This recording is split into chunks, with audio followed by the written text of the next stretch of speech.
હું તો બોલીશમાં હવે વાત આમ આદમી પાર્ટીની. આમ આદમી પાર્ટી એક એવો ચહેરો લઈને આવ્યું છે જેનું નામ છે રાઘવ. જી હા, આમ આદમી પાર્ટીને સહારો છે રાઘવનો. બહુ સાંકેતિક શબ્દમાં બોલી રહ્યો છું. રાઘવનો મતલબ આપ સમજી શકો છો. અને રાઘવ ક્યારે અસત્ય ન જ બોલે. આ सतयुगમાં હતું, कलयुगનું નથી જાણતો. राघव जी, आपका बहुत बहुत स्वागत है. आप देश के राज्यसभा के सबसे यंगेस्ट सांसद है और स्वाभाविक तौर पे ही आपका नाम भी राघव है. अपेक्षा रखूंगा अगली जो भी बात हो, मुझे आपकी पार्टी की तरह गारंटी कार्ड की जरूरत नहीं है, लेकिन जो भी बात करेंगे राघव नाम यथार्थ साबित करके करेंगे. क्योंकि मैं देख रहा था आपका प्रोफाइल, 33 साल की उम्र है. मैं गुजरात को देख रहा हूँ, 33 साल से गुजरात में लगभग मान सकते हैं करीब 33 साल होने को आए. और समझ लो इस बार भी निकल गई तो 33 साल हो ही जाएंगे बीजेपी को. आपकी जितनी उम्र है उतने ही साल से यहाँ बीजेपी का शासन है. कितना बड़ा पड़कार. बहुत अच्छा सवाल है और मैं अक्सर यही लॉजिक लेकर लोगों के बीच जाता हूं और ये कहता हूं कि मुझ जैसे युवा जो 25 साल के, 27 साल के, 30 साल के युवा हैं गुजरात के, उन्होंने आज तक सिर्फ एक ही पार्टी का शासन देखा, भाजपा का, और किसी पार्टी को नहीं देखा और किसी पार्टी को नहीं आजमाया. 3 बिंदु जो आज गुजरात के युवा के मन में है आने वाले विधानसभा चुनाव को लेकर. पहली बिंदु बदलाव, दूसरी बिंदु बदलाव और तीसरी बिंदु भी बदलाव. देखिए राघव जी, आप बदलाव की बात कर रहे हैं, आप लोगों के मन की बात कर रहे हैं. शायद आप आपके मन की बात कर रहे हैं, क्योंकि यही तो वजह रही बिना गारंटी कार्ड गुजरात की जनता अब तक बीजेपी पर भरोसा करती रही. आपको लग रहा है क्योंकि आपको एंट्री लेनी है, आपको लग रहा है कि लोग बदलाव चाहते हैं. लेकिन आप 2014 में भी तो आए थे, 2014 में भी तो आपने कैंडिडेट उतारे थे. तब क्यों गुजरात की जनता को बदलाव की जरूरत है? अभी क्यों बदलाव है? दूसरा, कभी भी बीजेपी ने गारंटी कार्ड नहीं दिया, फिर भी कॉरपोरेशन में लोग बीजेपी पे भरोसा करते हैं. आप लोग भी तो कॉरपोरेशन में थे इस बार के चुनाव में. विधानसभा की बात है, बीजेपी पे भरोसा करते हैं. आपको लग रहा है, लेकिन गुजरात को लग रहा है कि स्टेबल गवर्नमेंट चाहिए. रौनक भाई, अभी तक की भारतीय जनता पार्टी की, भाजपा की जो एक सफल यात्रा रही गुजरात में, उसका श्रेय, उसका क्रेडिट भाजपा को कम और निकम्मी कांग्रेस को ज्यादा जाता है. नहीं, आप 2014 में आप थे. मैं आ रहा हूं उस पे, मैं उसका जवाब दूंगा. कांग्रेस वो पार्टी जो 27 साल से भाजपा को गुजरात में चुनौती नहीं दे पाई, उस बूढ़ी, उस थकी हुई, बिखरी हुई कांग्रेस से कुछ उम्मीद नहीं करी जा सकती. वो कांग्रेस कभी भी भाजपा का विकल्प नहीं बन सकती. आम आदमी पार्टी अभी 10 साल की भी नहीं हुई रौनक भाई. हमारी 2 राज्यों में सरकार है, एक दिल्ली में और एक पंजाब में. लेकिन राघव देखिए, गुजराती में कहावत है, जो बेटा बाप का नहीं हो सकता है वो किसी का नहीं हो सकता है. और आप जानते हैं इस पार्टी का जन्म कहां से हुआ है और वो जन्मदाता कौन है. मैं अन्ना की बात कर रहा हूं. और गुजरात के लोग ये बात चर्चा करते हैं कि अरविंद केजरीवाल ने अन्ना के साथ द्रोह किया. अरविंद केजरीवाल को मैंने भी सुना है, गुजरात ने भी सुना है, बार बार कहते हुए कि हम राजनीति में नहीं आएंगे. और अभी भी ये कहते हैं कि हम राजनीति नहीं जानते हैं. लेकिन सच्चाई ये है कि शायद राजनीति अरविंद केजरीवाल से ज्यादा कोई नहीं जानता है. देखिए, हम आम घरों के लोग हैं रौनक भाई. हम लोग राजनीति में अपना करियर बनाने नहीं आए, हम अपने करियर को छोड़ के, लात मार के राजनीति में आए हैं. अरविंद केजरीवाल जी आईआईटी के इंजीनियर, इनकम टैक्स में कमिश्नर की नौकरी करते थे. अगर ठाठ की जिंदगी और करोड़ों रुपए की कमाई चाहते तो आराम से कर सकते थे, इतने बड़े अफसर थे. मैं पेशे से चार्टेड अकाउंटेंट हूं, लंदन स्कूल ऑफ इकोनॉमिक्स से पढ़कर आया, करोड़ों की नौकरी को छोड़ के इस आंदोलन में आया.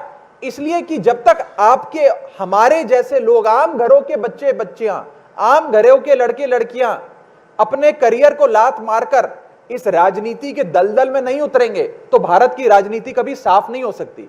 इसीलिए आज आम आदमी पार्टी, जिसका एक ही नायक है, जिस नायक का नाम है अरविंद केजरीवाल, उनकी अगुवाई में हम सब यहां आए हैं और हम सॉल्यूशंस देते हैं रौनक भाई. नहीं, लेकिन हम लफबाजी या जुमलेबाजी नहीं करते हैं. राघव जी देखिए, क्योंकि मेरे मुंह से राघव जी उसके लिए निकल जाता है कि गुजरात के एक मंत्री जिनका नाम राघव जी है. देखिए, आप मेरे आप जवाब मुझे को राघव कहें बस। आप बोलते कि राजनीति नहीं आती है, सच्चाई ये है कि शायद आपको ही राजनीति आती है और राजनीति कर रहे हैं। आपने बहुत आसानी से वो जवाब स्किप कर दिया मेरे सवाल का कि अन्ना के साथ द्रोह क्यों किया। दूसरा, अरविंद केजरीवाल जो आप नायक बता रहे हैं, उनको अचानक ही ज्ञान हो गया जैसे अन्ना के स्टेज से उतरे कि राजनीति में आ जाए, दलदल में आ जाए और सब करे। जब तक मंच पर थे तब तक आंदोलन अच्छा लगता था। देखिए, अन्ना हजारे हमारे लिए पिता समान थे, हैं, रहेंगे। उनकी यात्रा हमारे साथ आंदोलन तक थी। हमने क्या मांग करी थी, क्योंकि आप बार बार आंदोलन की तरफ जा रहे हैं। आंदोलन में हमने मांग करी थी कि हमें एक लोकपाल कानून ला दीजिए जिसमें देश में भ्रष्टाचार रुक जाएगा।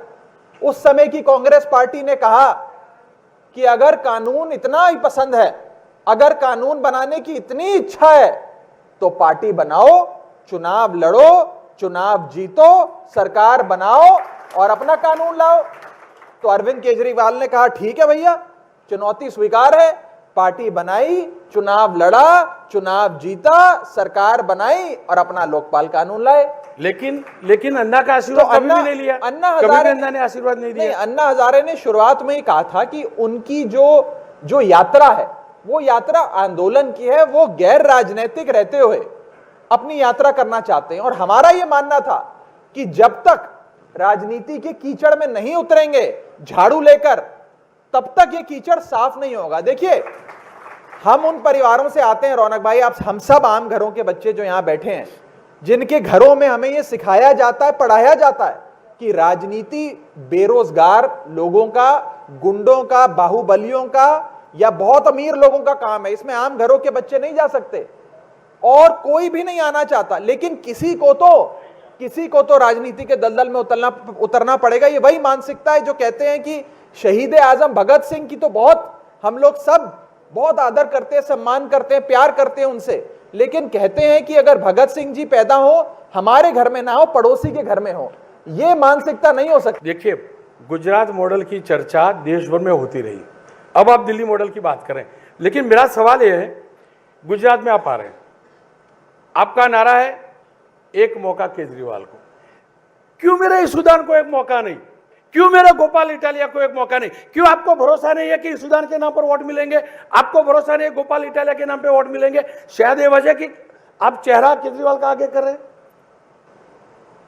आम आदमी पार्टी के सबसे बड़े वोट गेटर जिसे कहते हैं, जिनके नाम पर वोट पड़ता है, उस शख्स का नाम है अरविंद केजरीवाल। आधी सेकंड के लिए रुकूंगा, आधी सेकंड के लिए मैं यही कहता हूं। आप बार बार ये कहते रहे हमें राजनीति नहीं आती है, लेकिन यही चीज बताता है आपको राजनीति आती है, आप राजनीति करने ही आए। अब इन जी, भारतीय जनता पार्टी से लड़ते लड़ते हो सकता है थोड़ी बहुत राजनीति हम सीख गए हों। जैसे भारतीय जनता पार्टी पूरे हिंदुस्तान में घूम घूम कर आदरणीय मोदी जी के नाम पर वोट मांगती है, क्योंकि उन्हें लगता है कि मोदी जी के नाम पर शायद वोट पड़ता है। इसलिए आम आदमी पार्टी अपने नायक, अपने सबसे बड़े नेता, अपने राष्ट्रीय संयोजक अरविंद केजरीवाल जी के नाम पर वोट मांगती है। लेकिन इसका यह मतलब नहीं कि हमारी गुजरात की इकाई कमजोर है।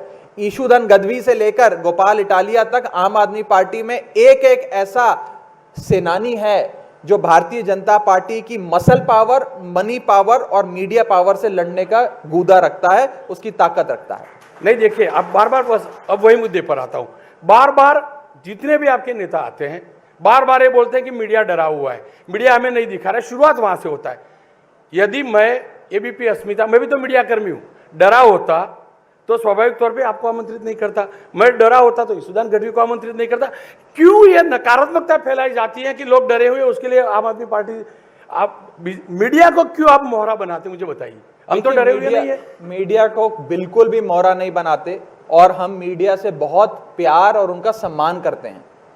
आप निडर पत्रकार हैं रौनक भाई।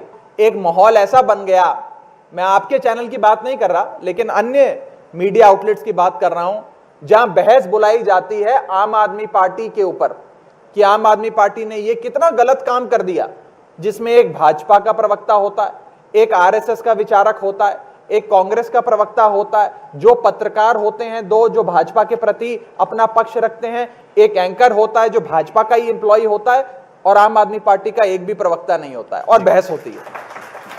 यह दिखाता है कि आज भारत देश में मीडिया की जो स्थिति है वो भारत की राजनीति की तरह बद से बदतर होती जा रही है। राघव, देखिए, आपने बताया कि बीजेपी से आप लोगों ने राजनीति सीख ली। अब यही चीज की चर्चा होती है कि अरविंद केजरीवाल ने भी नरेंद्र मोदी से राजनीति सीखी, या तो उसी रास्ते पर चल रहे हैं। जितने भी एक्सपर्ट गुजरात के किसी को भी पूछ लीजिए, आपके लोगों को भी पूछ लीजिए, आम आदमी की, ये कहते हैं कि नरेंद्र भाई जिस स्टाइल से आगे बढ़ते थे, इसी स्टाइल से अरविंद केजरीवाल आगे बढ़ रहे हैं। यानी कि ये हुआ कि ये तो नरेंद्र मोदी मॉडल को फॉलो कर रहे हैं। देखिए, सबकी यात्राएं अलग होती हैं, हर नेता का अपना काम करने का, लोगों से बात करने का तरीका अलग होता है। लेकिन अगर किसी नेता में कोई एक ऐसे गुण है जो सीखने चाहिए तो जरूर सीखने चाहिए। आपने कहा कि प्रधानमंत्री मोदी जी से अरविंद केजरीवाल जी सीखते हैं, मैं उल्टा भी कह सकता हूं कि अरविंद केजरीवाल जी की राजनीति से भाजपा कई सारी चीजें सीखती है।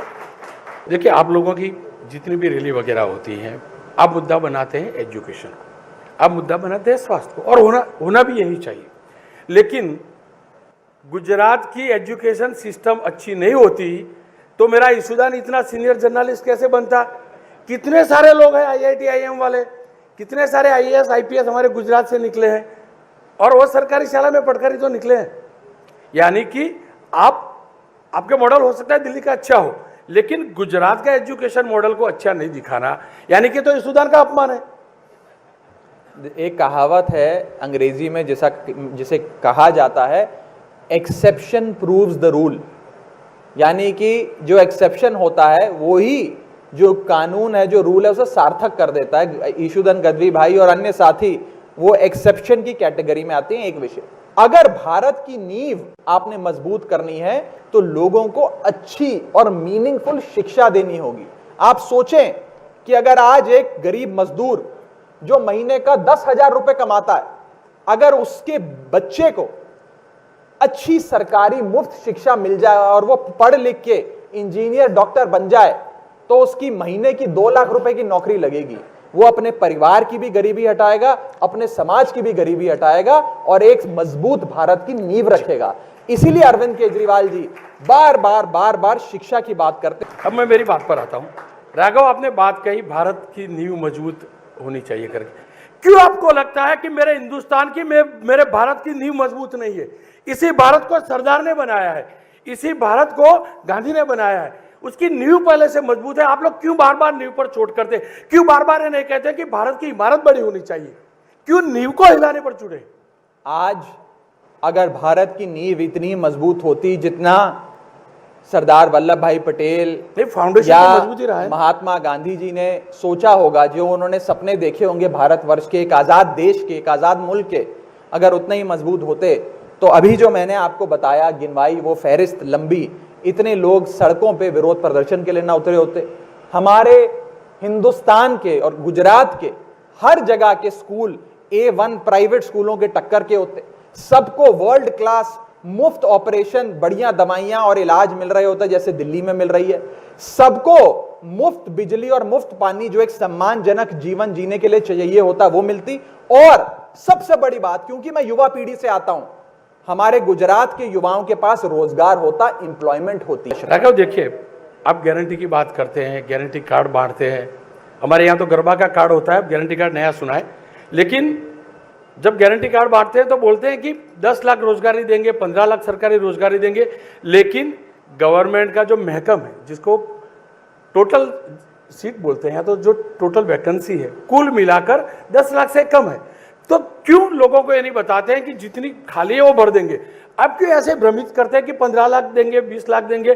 कोई कैलकुलेशन तो होगा, ईशुदान भाई ने भेजा होगा आपको और लोगों ने भेजा होगा कि सही में गुजरात में इतना ही महकम हो सकता है।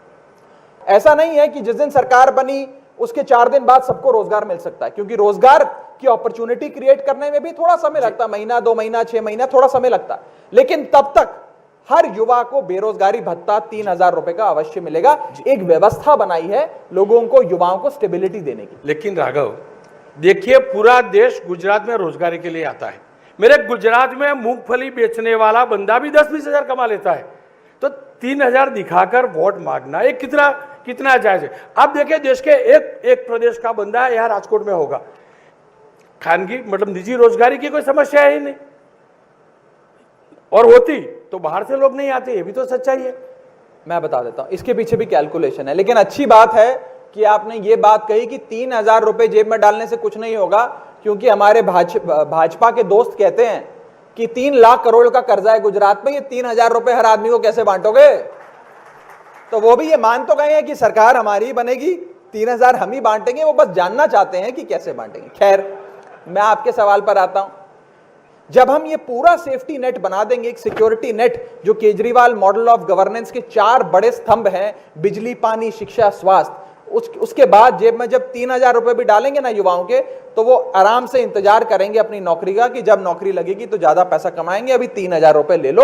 आप युवाओं से पूछो, युवा अरविंद केजरीवाल की इस गारंटी का स्वागत कर रहे हैं। मैं अंत की ओर जाऊं, 2-3 बातें कर लेता हूं। देखिए, आपने सरदार साहब का नाम लिया। अब उन्हीं सरदार साहब का जो संकल्प था, नर्मदा योजना, उस मेघा पाटकर जिसने मेरे गुजरात का सालों तक, जिसकी करतूतों के चल के नर्मदा योजना डिले हुई, उसको आप लोगों ने कैंडिडेट बनाया, जो गुजरात विरोधी छवि रखता है। आप आपके आम आदमी पार्टी के कार्यकर्ताओं से सर्वे कर लिए, इस सुधार को पूछ लीजिए। हर कोई जानता है कि गुजरात क्यों 20 साल तक प्यासा रहा, क्योंकि नर्मदा योजना का विरोध मेघा ने किया। अब उसी मेधा पाटकर को, मुझे मालूम नहीं है बीजेपी वाले सही बोलते हैं झूठ बोलते हैं कि आप सीएम का कैंडिडेट करेंगे नहीं बनाएंगे, वो आप जाने, बीजेपी जाने, लेकिन ये तो सच्चाई है कि आपने उसको टिकट देकर लोकसभा में भेजने का प्रयास किया था मुंबई से। ये भी तो सच्चाई है। यानी कि गुजरात विरोधी मेधा पाटकर आपके साथ रही हो तो लोग कैसे भरोसा करेंगे? अगर भारतीय जनता पार्टी सोनिया गांधी जी को देश का प्रधानमंत्री बनाने की तरफ अग्रसर हो सकती है, तो हो सकता है कि आम आदमी पार्टी भी मेधा पाटकर को वो नहीं बोल रहा हूं, मैं नहीं बोल रहा हूं कि आप मुख्यमंत्री प्रोजेक्ट करें, मैं ये बोल रहा हूं कि आपकी साथी तो रही है जो गुजरात विरोधी थी। ये कहना बहुत जरूरी है, क्योंकि मैं इस बात को सिरे से खारिज कर दूं। मैं आज इस बहुत बड़े मंच से, एबीपी के मंच से, हर गुजरात के वासी को कहना चाहूंगा, हाथ जोड़कर विनती करना चाहूंगा कि भाजपा के व्हाट्सएप प्रोपेगेंडा से प्लीज आप सब सावधान रहें। कोई भी चीज अगर भाजपा के लोग आपको भेजें तो उसे 4 बार चेक करें उस पर विश्वास करने से पहले। ऐसे बहुत झूठ फैलाए गए हैं और चुनावों तक ऐसे बहुत झूठ फैलाए जाएंगे, प्लीज आप सब सावधान रहिएगा। लेकिन ये तो सच्चाई है कि आपकी पार्टी की कैंडिडेट रही है मेधा पाटकर, ये भी तो सच्चाई है। देखिए, मैं फैक्ट्स को डिस्प्यूट नहीं कर रहा रौनक भाई, मैं आज 2022 में जिस मंच पे खड़ा हूं, जिस चुनाव को हम लड़ने जा रहे हैं, उसकी बात आपके सामने रखा। देखिए, अब उसी बात पर आगे आता हूं। आपकी एंट्री हुई दिल्ली में कांग्रेस को हराकर, पंजाब में आपने कांग्रेस को हराया, यहां पर बीजेपी को हराना है, और कांग्रेस के लिए तो आपने शब्द यूज कर लिया, इस्तेमाल कर लिया है। अब ऐसे में आपका वो इतिहास तो रहा नहीं बीजेपी को हराने का, आपने जो जिसको भी हराया वो कांग्रेस को हराया है। ये बड़ा दिलचस्प सवाल है और बहुत लोगों के जहन में ये सवाल है, और मुझसे बहुत लोग ये पूछते हैं कि आम आदमी पार्टी वहीं अच्छा करती है जहां कांग्रेस को हराना होता है और किसी राज्य में अच्छा नहीं करती, कि ये बात सरासर गलत है। दिल्ली का आप उदाहरण लीजिए। दिल्ली में 2013 के चुनाव में जब पहली बार आम आदमी पार्टी चुनाव लड़ी थी, वहां सीधा मुकाबला आम आदमी पार्टी बनाम भाजपा था, क्योंकि उस चुनाव के नतीजे कुछ इस प्रकार से, बीजेपी को 32 सीटें और आम आदमी पार्टी को 28 सीटें, कांग्रेस तो 2-4 सीटों पे ओवर हो गई। उसके बाद 2015 का चुनाव आया, 2 साल बाद ही दिल्ली का फिर से चुनाव हो गया, विधानसभा का, मुख्यमंत्री चुनने का चुनाव। उसमें भी आम आदमी पार्टी बना भाजपा हुआ, जिसमें आम आदमी पार्टी को 70 में से 67 सीटें मिली, बीजेपी को 3 सीटें मिली और कांग्रेस को 0 सीट मिली। फिर 2020 में दिल्ली विधानसभा चुनाव में फिर से एक बार भाजपा बनाम आम आदमी पार्टी की फाइट हुई, जिसमें आम आदमी पार्टी को 70 में से 62 सीटें मिली, 8 सीटें भाजपा को मिली। कांग्रेस ना 2013 में, ना 2015 में, ना 2020 में कहीं पर भी फाइट में थी। केजरीवाल मॉडल तो ये भी था ना कि दिल्ली में आपने कांग्रेस के साथ मिलकर सरकार बनाई थी, कांग्रेस का समर्थन लेकर सरकार बनाई थी। क्या गुजरात में कभी भी जरूरत पड़ी तो कांग्रेस का साथ लेंगे? देखिए, इसके 2 जवाब हैं। पहली चीज, गुजरात का सह प्रभारी बनने के बाद आज मेरा पहला दौरा है। नहीं, आपका गणित अच्छा है, मैं सच्चा है, मैं जानता हूं। आप मुझसे 2 महीने 3 महीने न जाने क्या क्या आंकड़ों के आधार पर सवाल पूछ रहे हैं, हाइपोथेटिकल सवालों का जवाब देना या हाइपोथेटिकल सवालों में ना फंसना एक समझदार प्रवक्ता का पहला रूल होता है, पहला नियम होता है। एक चीज, दूसरी चीज नहीं, देखिए फंसने फंसाने वाली बातें तो पॉलिटिकल पार्टी करती है, पत्रकार क्या करे? नहीं, मैं आ रहा हूं उसमें। और क्योंकि आपने दिल्ली की बात करी, 2013 में हमने कांग्रेस के साथ गठबंधन की सरकार नहीं बनाई थी, अल्पमत की सरकार बनाई थी। एक अल्पमत की सरकार और एक गठबंधन की सरकार, समर्थन एक माइनॉरिटी गवर्नमेंट और एक अलायंस गवर्नमेंट में जमीन आसमान का फर्क होता है। और क्योंकि वो नियम कायदे पे सरकार बनाई गई थी, लोकपाल कानून में कांग्रेस ने हमारा साथ नहीं दिया, एक नई नवेली सरकार पूरी सरकार को लात मार के उस कुर्सी को छोड़ के अरविंद केजरीवाल जी फिर सड़कों पे आए, लोगों के बीच गए और आजाद भारत के इतिहास में सबसे बड़े जनादेश की सरकार 2015 में बनाई। एक आखिरी सवाल, गुजरात का केजरीवाल, गुजरात का मान कौन होगा? ईसुदान गढ़वी होगा या और कोई?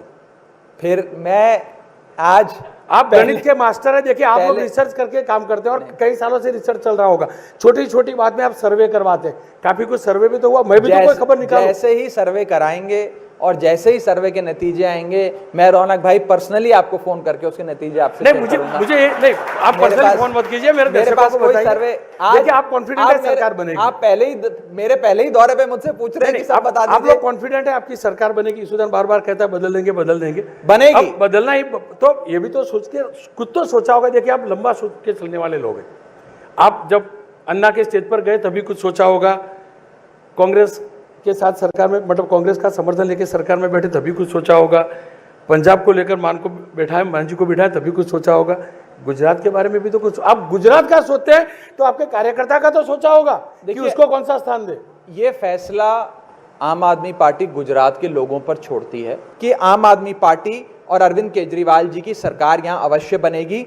अब उसका मुख्यमंत्री कौन होगा, चेहरा कौन होगा, वो कौन तय करेगा, कब तय होगा, ये आने वाले समय में हम आपको जरूर बताएंगे कि उनका अगला मुख्यमंत्री कौन होगा। राघव, बहुत बहुत शुक्रिया, बहुत बहुत शुक्रिया, થેન્ક યુ। પ્રયાસ હતો આમ આદમી પાર્ટીનો પણ મત રાખવાનો, કારણ કે વારંવાર એ કહેવામાં આવે છે કે મીડિયા ડરેલું છે, ના આ એનો પુરાવો છે, મીડિયા ડરેલું નથી। માત્ર રોનક પટેલ કે અસ્મિતા નહીં, તમામ લોકો બોલે છે, તમામ લોકો સત્યને સામે લાવવાનો પ્રયાસ કરે છે। વાત રહી રાજનીતિની, તો રાજનીતિમાં અર્જુન પણ છે, રાજનીતિમાં રાઘવ પણ છે, પણ આપણે તમામ લોકો જાણીએ છીએ આ કળિયુગ છે।